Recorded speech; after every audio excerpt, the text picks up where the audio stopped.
ইন্না আনজালনাহু ফি লাইলাতিল কদরি ওয়া মা আদরাকা মা লাইলাতুল কদর লাইলাতুল কদরি খায়রুম মিন আলফি শাহর। নিশ্চয়ই এই কদর রাত্রিতে আমি আল্লাহ রাব্বুল আলামিন কোরআনুল কারীমকে নাযিল করেছি। চিল্লায়া বলি সুবহানাল্লাহ। এই রাত্রিটাকে যারা প্রাধান্য দিবে, গুরুত্ব দিবে, আল্লাহ রাব্বুল আলামিন তাদের পিছনে সমস্ত গুনাহ মাফ করে দিবে। তাদের পিছনে সমস্ত গুনাহগুলা মাফ করে দিবে। কিন্তু এই রাত্রিটাকে আমরা অবহেলা অবজ্ঞা করি, হেলায় হেলায় কাটিয়ে দিই, এই রাত্রিটাকে গুরুত্ব দিতেই চাই না। রাসূল আকরাম সাল্লাল্লাহু আলাইহি ওয়াসাল্লাম বলেছেন, এই রাত্রি যদি তোমরা কেউ পেতে চাও তাহলে ইতিকাফে নিয়ত করে মসজিদে ঢুকে যাও। কেন? শেষ দশকে নবী বলেছেন লাইলাতুল কদরকে তালাশ করো। বাড়ি থেকে লাইলাতুল কদর তালাশ করলে এতটা সম্ভব হবে না যতটা সম্ভব হবে মসজিদে থাকা অবস্থায়। ঠিক না বেঠিক? ইতিকাফ যারা করবে এই শেষ 10 দিন, তাদের জন্য লাইলাতুল কদর পেয়েই যাবে। কেন? নির্দিষ্ট কোনো তারিখকে উল্লেখ করে বলা হয় নাই এই দিন লাইলাতুল কদর, 26শে রমজান দিবাগত রাত্রিতেই লাইলাতুল কদর, এটা বলা হয়নি। রাসূল আকরাম সাল্লাল্লাহু আলাইহি ওয়াসাল্লাম এই লাইলাতুল কদরকে তালাশ করতে গিয়ে এতটা গুরুত্বপূর্ণ সময় বাইরে না কাটিয়ে মসজিদে কাটিয়েছেন পুরা রমজান মাস। সুবহানাল্লাহ পড়ে। নবী করিম সাল্লাল্লাহু আলাইহি ওয়াসাল্লাম এই লাইলাতুল কদরকে পাওয়ার জন্য প্রথম 10 দিন ইতিকাফরত অবস্থায় থেকেছেন। আলহামদুলিল্লাহ পড়ে। মাহে রমজানে প্রথম 10 দিনে ইতিকাফ করেছেন। 10 দিন পরে তাবু টানানো আছে, তাবু থেকে মাথা বের করে সাহাবীদেরকে বললেন, ও সাহাবীরা, কদরকে তালাশ করতে লাগলাম, প্রথম 10 দিনে কদর পেলাম না, পাই নাই। মাঝখানের 10 দিন মাগফিরাত, রাসূল আকরাম সাল্লাল্লাহু আলাইহি ওয়াসাল্লাম কদরকে তালাশ করতে লাগলেন। এই 10 দিনও ইতিকাফরত অবস্থায় থাকলেন। মাঝখানেও 10 দিন ইতিকাফ করে কদরকে পেলেন না।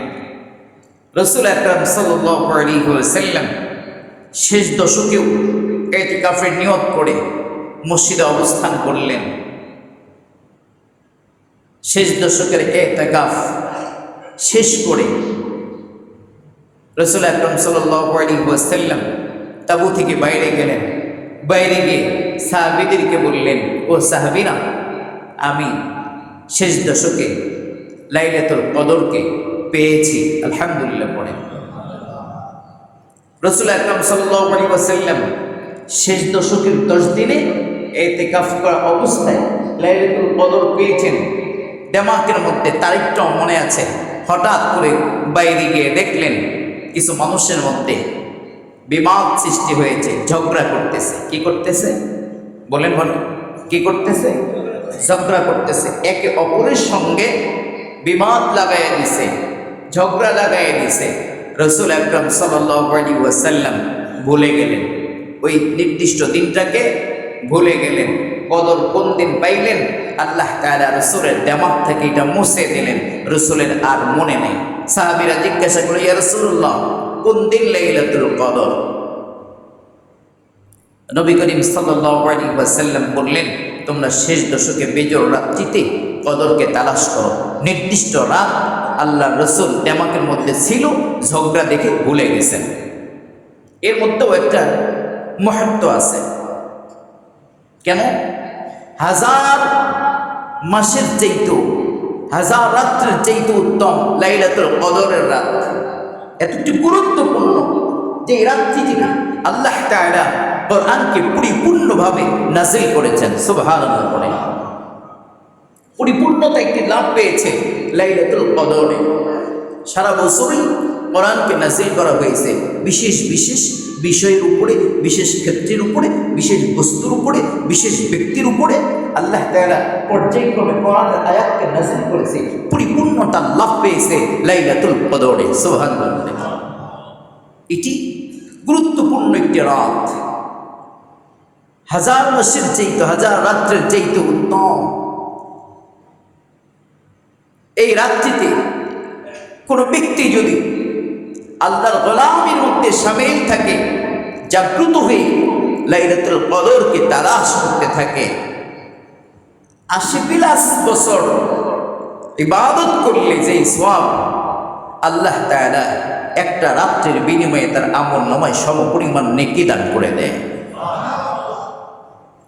রাসূল আকরাম সাল্লাল্লাহু আলাইহি ওয়াসাল্লাম নির্দিষ্ট কোনো রাতকে, নির্দিষ্ট কোনো তারিখকে উল্লেখ করে বলতে পারলেন না। কেন?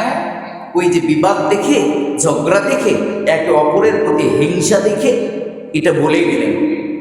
কেন ভুলে দিলেন আল্লাহ? এর মধ্যে একটা কারণ আছে।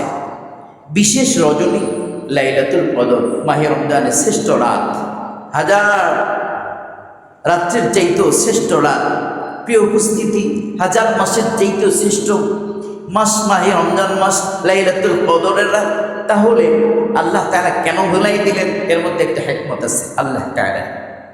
কারণটা হলো কি, রাসূল আকরাম সাল্লাল্লাহু আলাইহি ওয়াসাল্লামকে যদি ভুলিয়ে না দিতেন, তাহলে নির্দিষ্ট রাত্র পেয়েও যদি কোনো মানুষ গুনাহের কাজে লিপ্ত থাকতো, লাইলাতুল কদরের গুরুত্ব বুঝেও যদি গুরুত্বের উপরে নিজের জিন্দেগি বাস্তবায়ন না করতো, সময়টাকে গুরুত্ব না দিত আল্লাহর জন্যে, তাহলে যেমন পজিটিভ আছে তেমন নেগেটিভও আছে। ঠিক না বেঠিক? পজিটিভ আছে, নেগেটিভ আছে। এই রাত্রটাকে পেয়েও যদি হেলায় হেলায় নষ্ট করে দিত, তাহলে আল্লাহর আযাবও ওই পরিমাণ আসতো, না জানে মালিকের দেওয়া গজব তাকে গ্রাস করে ফেলে। এই সম্ভাবনা থাকার কারণে আল্লাহ তাআলা রাসূলের দিমাগ থেকে ভুলিয়ে দিয়েছেন। কেন? আল্লাহ চান আমার বান্দাকে ক্ষমা করে দিতে। সুবহানাল্লাহ।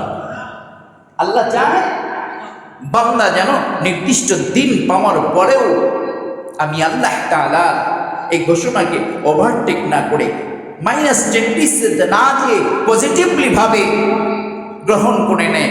এর জন্য আল্লাহ তাআলা নির্দিষ্ট দিনকে একদম নির্ধারিত করে বলেন নাই এই তারিখেই লাইলাতুল কদর। কথা বুঝাইছে?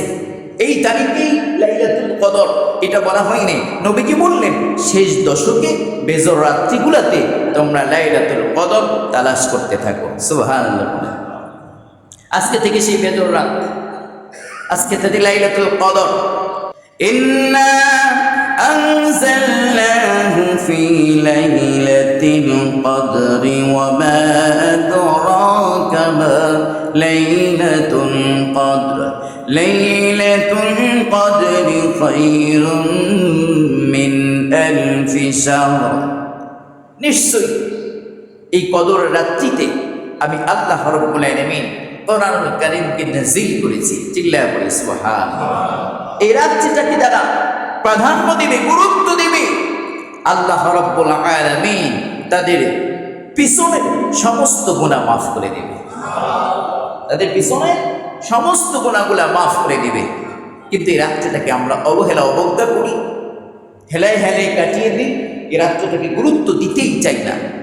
রাসূল আকরাম সাল্লাল্লাহু আলাইহি ওয়াসাল্লাম বলেছেন, এ রাত্রি যদি তোমরা কেউ পেতে চাও, তাহলে ইতিকাফে নিয়ত করে মসজিদে ঢুকে যাও। কেন? শেষ দশকে নবী বলেছেন লাইলাতুল কদরকে তালাশ করো। বাড়ি থেকে লাইলাতুল কদর তালাশ করলে এতটা সম্ভব হবে না যতটা সম্ভব হবে মসজিদে থাকা অবস্থায়। ঠিক না বেঠিক? সুতরাং ইতিকাফ যারা করবে তাদের জন্য লাইলাতুল কদর পাওয়াটা অতীব সহজ হয়ে যাবে। আলহামদুলিল্লাহ পড়েন।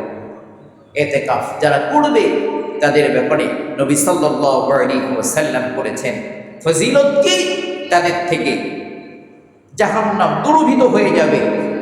আর ফজিলত কি, ইতিকাফরত অবস্থায় যারা থাকবে তারা বেগুনা মাসুম, তারা গুনার কাজে লিপ্ত হতে পারবে, তাদের দ্বারা গুনাহ হবে না, শুধু নেকি আর নেকি।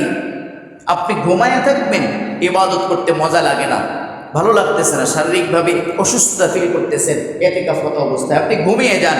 এই ঘুম পাড়াটাও আপনার আমল নামায় ইবাদতের দ্বারা গণ্য হয়ে যাবে। বাথরুমে যাচ্ছেন, আসতেছেন, বাথরুমে সময় দিয়েছেন, সময় লাগে কি লাগে না? এতটুকু সময়ও আল্লাহ তাআলা এই সময়টাকে নেকির বদলায় আমল নামায় দিয়ে দেবে। সুবহানাল্লাহ। আপনি খানা খাবেন, এই খানা খাওয়াটাও নেক আমলের মধ্যে গণ্য হয়ে যাবে। ইতিকাফ অবস্থায় যে হালতেই থাকবেন নেকি আর নেকি। সুবহানাল্লাহ। রাসূল আকরাম সাল্লাল্লাহু আলাইহি ওয়াসাল্লামের আল্লাহর একজন বান্দা একটি কিতাবের মধ্যে লিখছেন, কোন ব্যক্তি যদি শেষ দশকে ইতিকাফ করে আল্লাহ তাআলা তার আমল নামায় 2টা হজের সওয়াব 2টা উমরার সওয়াব লিখে দেয়। কয়টা হজের সওয়াব? চিল্লায় বলেন, কয়টা উমরার সওয়াব? আমি হজ করেছি, আমার হজ কবুল হতেও পারে নাও পারে। উমরা করেছি, হজ কবুল হইতেও পারে নাও পারে। কিন্তু ইতিকাফ করার নিয়ত করলে শেষ দশকে 10 দিন আল্লাহ রাসূল সাল্লাল্লাহু আলাইহি ওয়াসাল্লাম বলেন তার আমল নামায় হজের সওয়াব দেওয়া হবে, উমরার সওয়াব দেওয়া হবে। একটা নয়, 2টা করে। সুবহানাল্লাহ। প্রিয় ভাইরা আমার, এই জন্যে ইতিকাফের গুরুত্ব আছে না নাই? চিল্লায় পড়েন। মাহে রমজানের শেষ দশকে যে ইতিকাফ আমরা করি মহল্লা থেকে, যেমন ফরজে কিফায়া জানাজার সালাত একজন পড়লেই মহল্লার হক আদায় হয়ে যাবে। আপনি যদি মহল্লার কোনো ব্যক্তি এই মসজিদে ইতিকাফ না করে, পুরা মহল্লাবাসী গুনাহগার হবে। পুরা মহল্লাবাসী গুনাহগার হবে। অবশ্যই মহল্লা থেকে একজনকে বসিয়ে দেওয়া, সকলের হক আদায় হয়ে যাবে। এখন সিস্টেম অনুযায়ী পরিবেশ পরিস্থিতিভাবে আমাদের রমজান মাসে মনে কোনো একটা তাফসির মাহফিল হচ্ছে, এটা সওয়াবের কাজ, ঠিক না ঠিক? কোনো ইফতারি দাওয়াত হয়েছে, ইফতারিতে গ্রহণ করা, এটাও সওয়াবের কাজ, ঠিক না ঠিক? চিল্লা বলেন। কোনো মানুষ মারা গেছে, তার জানাজায় শরীক হওয়ার সওয়াব আছে না নেই? আছে। কিন্তু ইতিকাফরত অবস্থায় ওই ব্যক্তি তো যাইতে পারবে না, তাইলে তার ব্যাপারে কি? তার ব্যাপারে কি ঘোষণা? রাসূল আকরাম সাল্লাল্লাহু আলাইহি ওয়াসাল্লাম বলেছেন, ইতিকাফরত অবস্থায় যারা থাকবে, ওই মহল্লার কোনো মানুষ বাইরে কোরআন শুনতে গেছে, মাহফিল শুনতে গেছে, এই ইফতারির দাওয়াতে গেছে, আবার কি মানুষ মারা গেছে, জানাজায় গেছে, ওই বান্দার আমল নামায় যেই সওয়াব, সমপরিমাণ সওয়াব মুসজিদে অবস্থানরত ইতিকাফে যারা আছে তাদের আমল নামায় সমপরিমাণ সওয়াব আল্লাহ তাআলা দিয়ে দেবে। এই জন্য ইতিকাফের গুরুত্ব আছে না নাই? আছে না নাই? আচ্ছা, আলহামদুলিল্লাহ। কিন্তু অনেক সময় দেখা যায় মসজিদে থাকা অবস্থায় ইতিকাফ করতে নিয়ত করি বটে, কিন্তু দুনিয়াবি কথাবার্তা নিয়ে একে অপরের সঙ্গে গল্পে যোগে মজে যাই, ঠিক না ঠিক? এটা করবেন না, এটা করা যাবে না, কোশ্চিন কেন যাবে না। মসজিদের দুনিয়াবি কথা বলে একদম বিলকুল নিষেধ। তারপরে ইতিকাফরত অবস্থায় তো আরও বলার কোনো সুযোগ নেই। আপনার তাসবিহ তাহলিল কোরআন তেলাওয়াত নামাজ ভালো লাগতেছে, আপনি ঘুমিয়ে যান, আপনার আমল নামায় সওয়াব হবে। আপনি যদি দুনিয়াবি কথা বলেন, আপনার আমল নামায় গুনাহ লেখা হবে। সিরিয়াস ব্যাপার। আমি প্রথমেই বলেছি, পজিটিভলি যেমন নিতে হবে, নেগেটিভলিও তেমন নিতে হবে, ঠিক না ঠিক? পজিটিভ আছে, নেগেটিভও আছে।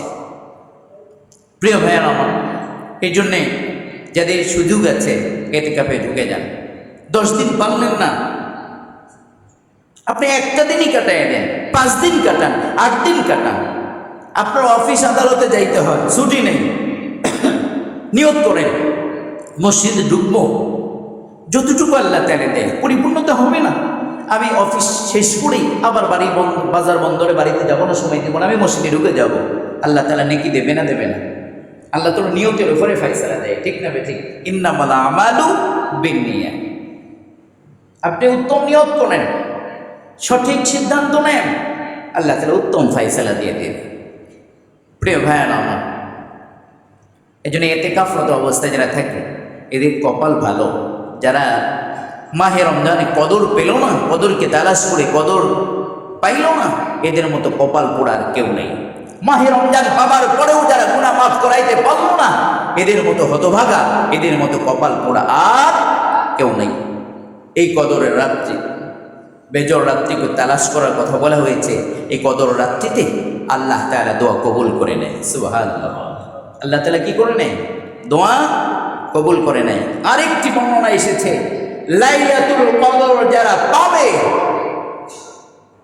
দোয়া যদি কবুল হয়ে যায়, আল্লাহ রাব্বুল আলামিনের পয়গম্বর বলেন তার কপালে হজ্জে বাইতুল্লাহ নসিব হয়ে যাবে। সুবহানাল্লাহ, হজ্জে বাইতুল্লাহ নসিব হয়ে যাবে। হজ তার জন্যে টাকা থাকুক আর না থাকুক, পয়সা থাকুক আর না থাকুক, রব দোয়া যদি কবুল করে, কদর যদি পেয়ে যান, এই কদরে একটি দোয়া অন্তত কবুল হবে আপনার জন্য, হজ তকদিরে নসিব হয়ে যাবে। কেমনে যাবেন এটা আল্লাহ মালুম, আল্লাহ তারই ভালো জানে। কত মানুষ রিক্সা চালায় হজ করে, আছে না নাই? কত মানুষ কামলা বিক্রি করে খায়, হজ তার জন্যে তকদিরে নসিব হয়ে গেছে, আছে না নাই? কত ইতিহাস আমাদের জানা। রিক্সা চালায়, আল্লাহর এক বান্দাকে, প্যাসেঞ্জারকে রমজান মাসে নিয়ে যাচ্ছে, ঘামান্ত অবস্থা, শরীর ঘেমে যাচ্ছে, আল্লাহর বান্দার জবান আল্লাহ তাআলার জিকির। রিক্সার প্যাসেঞ্জার বলতেছে, ভাই তুমি এত কষ্ট করে রিক্সা চালাও, তুমি কি রোজা আছো? হ্যাঁ রোজা আছি। বলে তোমার উদ্দেশ্য কি?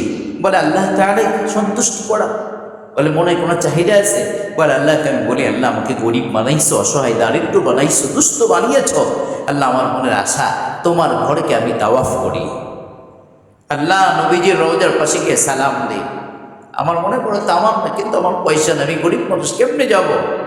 প্যাসেঞ্জার বলে, ভাই তুমি পাসপোর্ট করো, এই টাকা নাও, হজে যাওয়ার ব্যবস্থা আমি করে দিচ্ছি। কত নজির আছে এরকম। এই জন্য লাইলাতুল কদর যারা পাবে, যদি তার কবরে নসিব হয়ে যায় লাইলাতুল কদর, তার জন্যে ঘোষণা হয়েছে, হজ তার জন্যে কবুল হয়ে যাবে। এই জন্য বেশি বেশি লাইলাতুল কদর পাইলে, হ্যাঁ বেশি বেশি বলে, আল্লাহ হজ্জে বাইতুল্লাহ তুমি নসিব করো, হজ্জে বাইতুল্লাহ তুমি নসিব করো। কেননা মিনা মুজদালিফায় হক্কানে ওলামায়ে কেরাম বলেন, ওইখানে গেলে আল্লাহর ঘরেতে তাওয়াফ করলে জীবনের সব গুনাহ মাফ হয়ে যায়, হকের গুনাহ মাফ হয় না। ওলামায়ে কেরাম, হক্কানে ওলামায়ে কেরাম বলেন, মিনা মুজদালিফায় আল্লাহর কাছে দোয়া করলে বান্দার হকের গুনাহ মাফ হয়ে যাওয়ার সম্ভাবনা আছে। সুবহানাল্লাহ, ওইখানে গেলে আল্লাহ তাআলা প্রিয় বান্দা হয়ে যায়। সুবহানাল্লাহ পড়েন। এই শেষ দশকে লাইলাতুল কদরে আখির জামানার নবী মুহাম্মদ সাল্লাল্লাহু আলাইহি ওয়াসাল্লাম দুনিয়া থেকে বিদায় হয়ে গেছেন।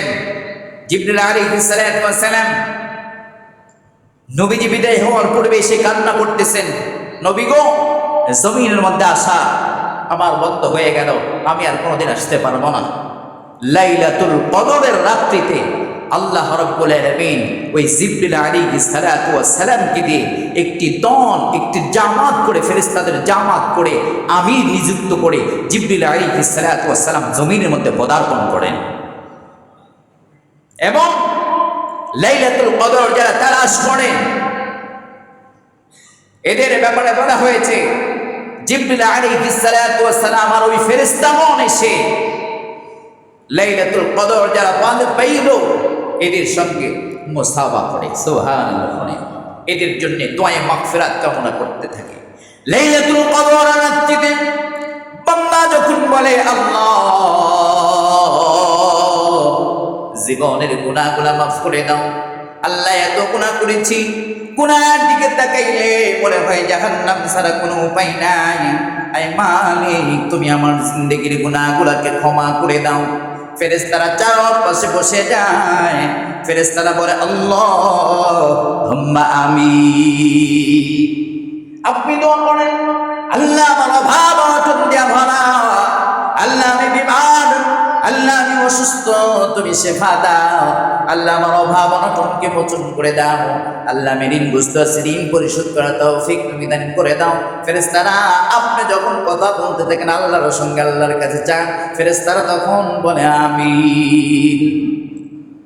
এত বড় সুযোগ পাওয়ার পরেও যারা এই সুযোগটাকে নষ্ট করে দিবে, তাদের মতো কপাল পোড়া জমিনের মধ্যে আর কেউ নাই। বেজর রাত্রি ফুরিয়ে গেল, ফেরেশতারা আবার তার দলবল নিয়ে জিবরিল আলাইহিস সালাতু ওয়াস সালাম চলে যায়, উপরের দিকে আসমানে চলে যায়, গিয়ে বলে, আল্লাহ আপনার এই গোলাপগুলা বেজর রাত্রিতে লাইলাতুল কদরকে তালাশ করেছে, আল্লাহ গো এই মানুষগুলা তোমার বান্দা বান্দির মনের আশাগুলাকে তুমি পুরা করে দাও। সুবহানাল্লাহ, সুপারিশ করে জিবরিল আলাইহিস সালাতু ওয়াস সালাম জমিনের মধ্যে একমাত্র 80 বছরে একবার লাইলাতুল কদরে যারা তালাশ করতে থাকে তাদের ব্যাপারে আল্লাহর কাছে বলার জন্য সুবহানাল্লাহ পড়ে। এত বড় সুযোগ আমি আপনাকে হেলে হেলে নষ্ট করব?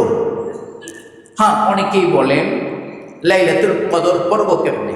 অন্যান্য নফল নামাজ যেভাবে পড়েন এইভাবেই লাইলাতুল কদর পড়বেন। নির্দিষ্ট কত রাকাত পড়বেন কোরআন হাদিসের মধ্যে এরকম কোনো উল্লেখ নেই। কিন্তু এতটুকু মনে রাখবেন যে লাইলাতুল কদরকে তালাশ যারা করবেন, নফল রোজা, নফল নামাজ, কোরআন তেলাওয়াত, তাসবিহ, তাহলিল, বই পড়া, ইস্তিগফার পড়া, দুরূদ শরীফ পড়া, নামাজে যখন যাবেন লম্বা কেরাত পড়বেন, লম্বা রুকুর মধ্যে চলে যাবেন, লম্বা সিজদার মধ্যে যাবেন, আল্লাহর কাছে চাইবেন, আল্লাহ আপনার দোয়াকে কবুল করে নেবে। কয় রাকাত পড়বেন এটা আপনার ব্যাপার। কোন সূরা দিয়া পড়তে হবে এই নির্দিষ্ট কোনো সূরার কথা বলা হয়নি। আপনি যা পড়েন এটা দিয়েই পড়বেন। অন্য নামাজ যেভাবে পড়েন এই নামাজও সেইভাবেই পড়বেন। বিপরীত কোনো সিস্টেম লাইলাতুল কদরের জন্য রাখা হয়নি। নির্দিষ্ট কোনো উল্লেখ করা হয়নি যে লাইলাতুল কদরে সূরা কদর দিয়েই পড়তে হবে, এমনটি না। অনেকে বলে সূরা ইখলাস 3 বার করে পড়লে, না, এরকম নির্দিষ্ট কোনো কথা বলা হয়নি। আপনি পড়েন, ছোট্ট সূরা পড়েন, রুকুর মধ্যে যান, সিজদার মধ্যে যান, লম্বা করে আল্লাহর কাছে চান। সুযোগ এসেছে, বড় অফার করেছে আল্লাহ তাআলা, অফারটাকে কাজে লাগান। আল্লাহ তাআলা আমাদের সকলকে বুঝ দান করেন, পড়ি আমিন। লাইলাতুল কদরকে তালাশ করা তৌফিক দান করেন আল্লাহ তাআলা। এ মাহে রমজানের উসিলায়, লাইলাতুল কদরের উসিলায় আমাদের জিন্দেগির লাইলাতুল কদর বেশি বেশি দান সদকা করবেন, বেশি বেশি গরিব অসহায় মানুষকে সহযোগিতা পেয়েও দেয়, তাও কবুল হবে না। কয় শ্রেণী? চিল্লাবেন, কয় শ্রেণী? 4 শ্রেণীর মানুষের দোয়া আল্লাহর কাছে কদর পেয়েছেন, এরপরেও কবুল হবে না। 1 নাম্বার মদ্যপানকারী, মাদকাসক্ত, এদের দোয়া আল্লাহ তাআলা কবুল করবে না। 2 নাম্বার মা বাবার অবাধ্য সন্তান, মা বাবার সঙ্গে বেয়াদবি করেছে, এমন সন্তানের দোয়া কবুল হবে না। 3 নাম্বার, প্রিয় ভাইয়া আমার, সমাজের মধ্যে কিন্তু মা বাবার অবাধ্য সন্তান 2 নম্বরে এটা কিন্তু অনেক বেশি পাওয়া যায়, ঠিক না বেঠিক? সিজদায় পড়ে থাকলেও মা বাবার কাছে ক্ষমা না চাইলে আল্লাহ তাআলা আপনাকে ক্ষমা করবে না। 3 নম্বরে একটি হলো যারা একে অপরের সঙ্গে সম্পর্ক মানে বিভেদ সৃষ্টি করে দেন, ঝগড়া লাগাইয়া দেয়, আছে না নাই? আছে না নাই? চিল্লাপন, একে অপরের সাথে ঝগড়া লাগাইয়া দেয়, অযথা মানসিকতা দুরভিত করে দেয়, অযথা মানুষের মধ্যে দ্বন্দ্ব সৃষ্টি করে দেয়, আছে না নাই? এই মানুষের দোয়া আল্লাহর দরবারে কদর পাইলেও কবুল হবে না। 4 নম্বর আত্মীয়তা ছিন্নকারীর দোয়া আল্লাহর দরবারে কবুল হবে না। আত্মীয়তা ছিন্নকারী সমাজে আছে না নাই? মার কুলের আত্মীয়তার চিহ্ন, বাপের কুলের আত্মীয়তার চিহ্ন শুধু পজিটিভলি ভাবে আছে শ্বশুর বাড়ির মানুষের সাথে, আছে না নাই? চিল্লা বলতে হবে, আছে না নাই? রেয়ার এটা পাওয়া যায়। হ্যাঁ, অনেক পরিবার আছে আলহামদুলিল্লাহ মা বাবাকেই বেশি প্রাধান্য দেয়, আছে না নাই? প্রিয় ভাইয়েরা আমার, এই 4টা গুণ, এই খারাপ গুণ যদি আমার আপনার মধ্যে থাকে আজকেই তওবা করে নেন। মা বাবার সঙ্গে খারাপ সম্পর্ক এখনই গিয়ে মাপ চাবেন নামাজে পড়ে, নাইলে কিন্তু কদর পাওয়ার পরেও আপনার দোয়া কবুল হবে না। আত্মীয়তা ছিন্নকারী, আপনি আত্মীয়র সঙ্গে ফোনে যোগাযোগ করেন, তাকে ঈদের দাওয়াত দেন, কুশল বিনিময় করেন, আন্তরিকতার কমতি যেন না থাকে, আল্লাহ আপনার দোয়া কবুল করবে। প্রিয় ভাইয়েরা আমার, একে অপরের প্রতি দ্বন্দ্ব লাগাইয়া দিয়েছেন, মানসিকতার নেগেটিভ টেন্ডেন্সি তৈরি হয়ে গেছে, মস্তিষ্কের ডামাকের মধ্যে একে অপরের আন্তরিকতা নষ্ট হয়ে গেছে, তাকে পজিটিভলি জোড়ায় দেন, লাগাই দেন, মিলাই দেন, আল্লাহ আপনার দোয়া কবুল করে নেবে। আত্মীয়তা ছিন্নকারী, আপনি এখনই গিয়ে আত্মীয়তার খোঁজ খবর নেন, আল্লাহ তাআলা লাইলাতুল কদর আপনার দোয়া কবুল করবে। এই 4 শ্রেণীর মানুষের দোয়া আল্লাহ তাআলা কবুল করে না। আবার মনে রাখবেন, বুঝেন, 1 নম্বর এদের দোয়া কবুল হবে না। মা বাবার অবাধ্য সন্তান, এদের দোয়া কবুল হবে না। 3 নম্বর যারা বিবাদ সৃষ্টি করে সমাজের মধ্যে, পরিবারের মধ্যে, একে অপরের মধ্যে হিংসা বিদ্বেষ ঝগড়া ঢুকায় দেয়, এদের দোয়া কবুল হবে না। 4 নম্বর আত্মীয়তা ছিন্নকারীর দোয়া লাইলাতুল কদরও কবুল হবে না। আল্লাহ এই খারাপ গুণ থেকে আমাদেরকে হেফাজত করেন, পড়ি আমিন। চিল্লায় এখন আমিন। মুসলমান ভাইরা আমার, এই মাহে রমজান মাসে এই বিশেষ কথাগুলো বললাম, গেছে মৃত্যুকে কি পরিমাণ তারা ভয় করেছে। আল্লাহু আকবার। হাদিস শরীফ থেকে একটি দৃষ্টান্ত আপনাদেরকে শোনাইতে চাই। আমাদের অবস্থা আর তাদের অবস্থা কতটুকু পার্থক্য, আর তারা কেমন আল্লাহ তাআলাকে ভয় করেছে, কেমন মৃত্যুকে নিয়ে চিন্তা করেছে, আর আমাদের অবস্থান কোথায়। মুসলমান ভাইরা রে আমার, মাহে রমজান মাস